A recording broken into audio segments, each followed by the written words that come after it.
One account information on less than 1% of Bitcoin, or sorry, Coinbase's MTUs, which is monthly transacting users. It's the way they measure active users. So less than 1% of their active user account information was leaked. Now, that is not usernames, passwords, or two-factor authentication.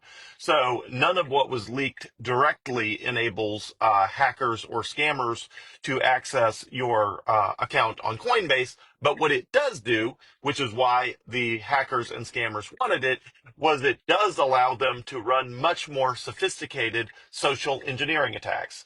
So what is a social engineering attack? Well, a social engineering attack is an effort to get you to voluntarily give your Bitcoin or access to your account to scammers and hackers by sweet talking you into doing that by pretending to be technical support representatives. So, what does that look like? Well, they will typically, someone will call you out of the blue claiming to be from Coinbase.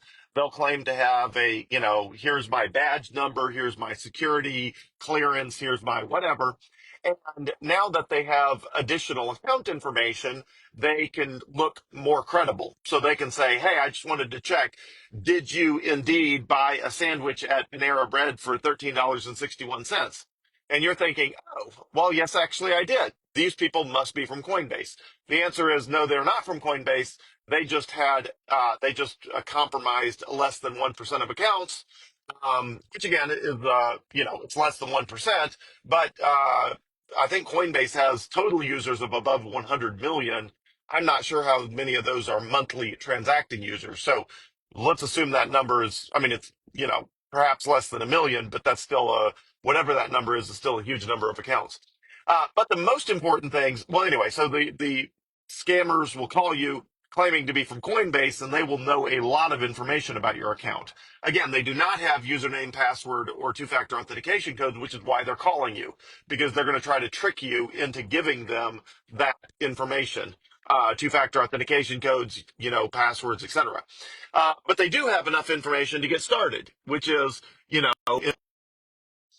okay, so scammers and hackers, they use your email address and your phone number to contact you. They use the additional information they know about your account on Coinbase to build authenticity with you, credibility, so that you actually believe they are a tech support rep or a security somebody from Coinbase.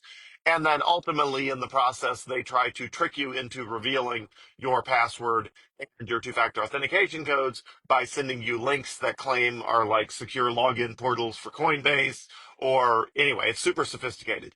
First of all, Coinbase will never call you. If you get a phone call out of the blue from someone claiming to be from Coinbase or from Google or from, Gemini or you name it, those companies never proactively call you. So if you are being called by somebody claiming to be from Coinbase, it is 100% a scam. They do not proactively call people. They just never do that. That's part of their security protocol is they never call you. The only way you can get a phone call from Coinbase is by initiating a request for a phone call from within the Coinbase app. And if you do that from within the app, they will call you, but they call you basically immediately when you click initiate call, and it's legit because you literally initiated it from within the app, but they're never just going to call you out of the blue. Anyway, so so the number one thing that they got that is most valuable to them, in addition to just sort of, usernames and sort of what accounts what, is account balances. They want account balances because they want to prioritize how sophisticated it's worth being to try to compromise someone's account. So obviously, if they know account balances, they're gonna take the entire customer spreadsheet of information that they got. I promise you, they will sort it by account balance, largest to smallest. That's the very first thing they're going to do is they're going to sort it by account balance from largest to smallest, and then they are going to start working up their planned scamming, starting with the largest accounts. And so for the largest accounts, they're going to put their best people on it that have no foreign accent, that are the most suave and sophisticated, and they're going to spend the most time researching the account and coming up with what they think is the person is most likely to fall for. They're going to call them at the time of day that they think the person is most likely to be susceptible. All of those things. So for the highest value accounts, for example, accounts with more than $1 million, they're going to be very sophisticated trying to get that Bitcoin or other cryptocurrency from that person. For accounts between maybe 100,000 and a million, they'll be moderately sophisticated. For accounts with less than 100,000, they'll probably robo-dial them. It'll be people with foreign accents just robo-dialing for dollars, hoping they get lucky. So if your account balance is less than $100,000 on Coinbase, you know, the attacks may not be super sophisticated, but a lot of people fall for, social engineering attacks that are not very sophisticated. The person just calls and says, hey, I'm from Coinbase. I'm from technical support. We're concerned your account might have been compromised. Can you help me log into your account to secure it? And then they ask you information like, what's your email address? What's your password?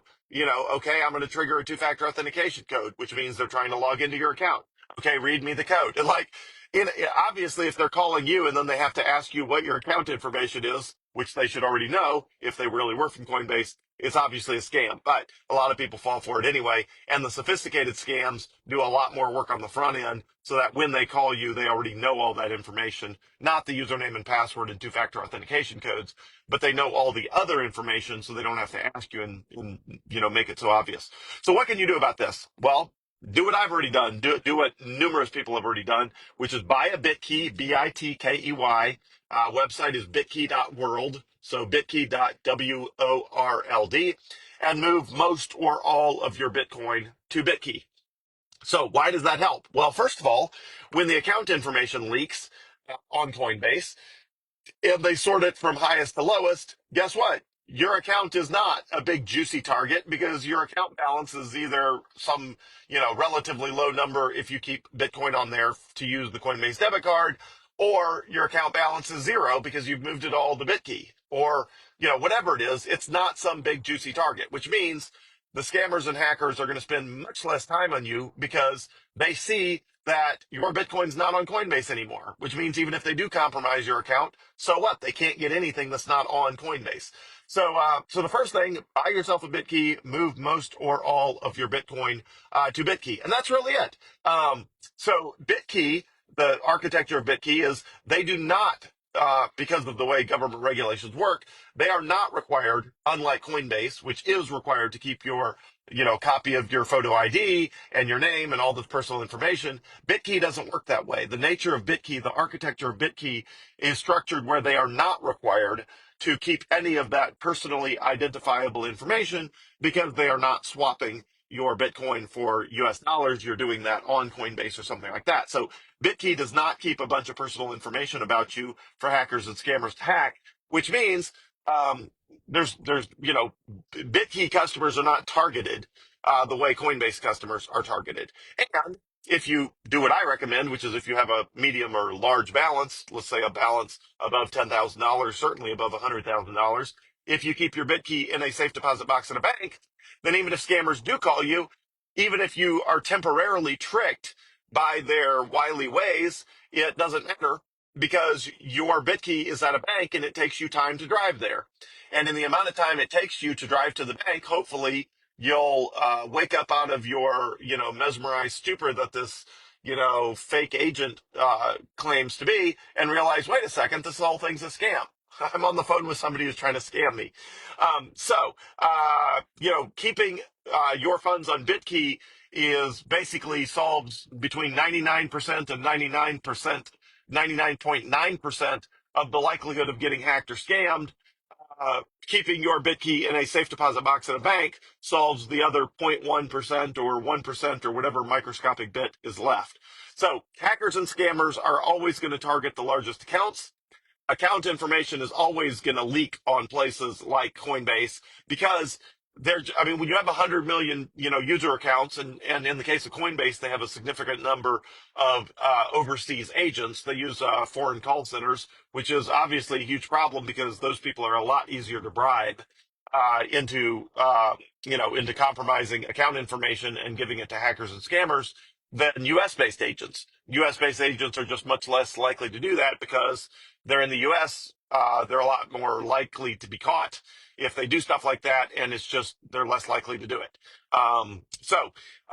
Anyway, Coinbase does use international agents, overseas agents for technical support, and in this case, that's what happened.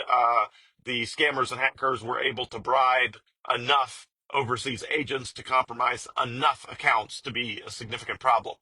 Now, the last pieces of the story here, which I posted the video from Brian Armstrong, is the hackers and scammers told Coinbase that they would, if Coinbase gave them $20 million, they would not use the information. Basically, for $20 million, the information that they compromised on Coinbase customers would never see the light of day.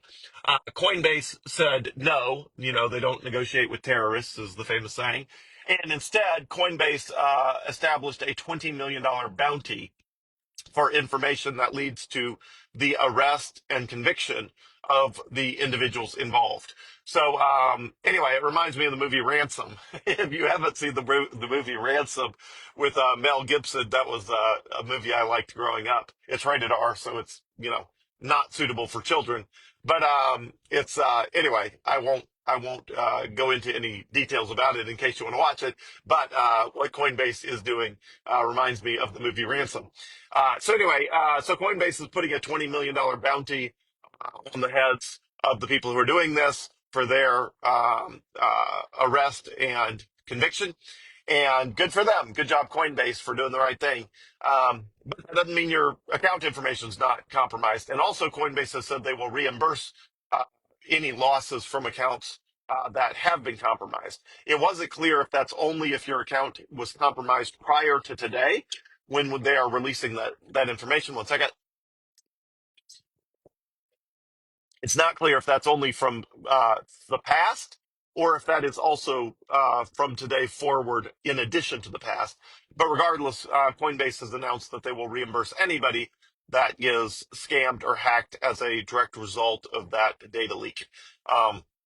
So anyway, stay safe out there. Buy a Bitkey, move most or all of your Bitcoin to Bitkey, and you will not be susceptible to the scammers and hackers the way you are if you just have a significant account balance just sitting there on Coinbase.